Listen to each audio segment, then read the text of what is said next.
രാവിലെ തന്നെ ഞാനും അമ്മയും കൂടി ഒരു സ്ഥലം വരെ പോവുകയായിരുന്നു. കുറെ നാളായി പോണെന്ന് വിചാരിക്കുന്നു, പക്ഷെ ഇതുവരെ പോകാൻ വേണ്ടി പറ്റിയിട്ടില്ല. ഒരു അമ്പലത്തിലേക്കാണ് പോകുന്നത്, ഹനുമാൻ അമ്പലം. അങ്ങനെ പയ്യന്നൂരിന്ന് കുറച്ച് ആവശ്യം ഉണ്ടായിനി, അതെല്ലാം ചെയ്തിട്ടാകുമ്പോൾ നമ്മൾ നേരെ ബസ്. സത്യം പറഞ്ഞാൽ ഹനുമാൻ അമ്പലത്തിൽ പോകണമെന്ന് അറിയാം, പക്ഷെ ഏത് ബസ് കയറണം എങ്ങനെ പോകണമെന്നൊന്നും അറിയില്ല. അപ്പൊ അച്ചാച്ചൻ അവിടുത്തെ ഫേമസ് അവല് കോയലും മേടിച്ചിട്ട് വരണം എന്ന് പറഞ്ഞിട്ടാണ്. അച്ചാച്ചനെ കൂട്ടാത്തതുകൊണ്ട് എനിക്ക് നല്ല വിഷമമുണ്ട്. കാരണം എന്താ വെച്ചാൽ വയസ്സായതുകൊണ്ട് ആ യാത്രേന്റെ കുറച്ച് ബുദ്ധിമുട്ടുകളും കാര്യങ്ങളെല്ലാം അച്ഛന് ഇല്ലതുകൊണ്ടാണ് കൂട്ടാഞ്ഞേ.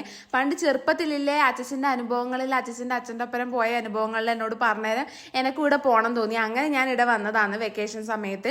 അങ്ങനെ ഞാനും അമ്മയും നേരെ പെരുതി എങ്ങനെല്ലോ പോയി. അപ്പം വീഡിയോ എടുക്കുമ്പോൾ ഇയാള് നമ്മളെ ക്യാമറയുടെ മുന്നിൽ പെട്ടു. അങ്ങനെ അമ്പലത്തിലും തോതിരി ഞാൻ അവിടെ ഇരിക്കുമ്പോൾ ഇങ്ങനെ ആലോചിക്കുന്നത്, നമ്മളെ കുഞ്ഞിക്കാലത്ത് അച്ഛനും അമ്മാമ്മയിലും ഇങ്ങനെ പറഞ്ഞ കഥയിലെ സ്ഥലങ്ങളിലും പോകുമ്പോൾ നമുക്ക് ഭയങ്കര എക്സൈറ്റ്മെന്റ് ആയിരിക്കും. അതുപോലെ നിങ്ങൾക്കും ഒരുപാട് കഥകളെല്ലാം അച്ഛനും അമ്മാമ്മയിലും പറഞ്ഞു തന്നിട്ടുണ്ടാവും. നിങ്ങളും അങ്ങനെയുള്ള സ്ഥലങ്ങളിൽ ഇതുവരെ പോയിട്ടുണ്ടോ എന്നൊന്ന് കമന്റ് ചെയ്യണേ.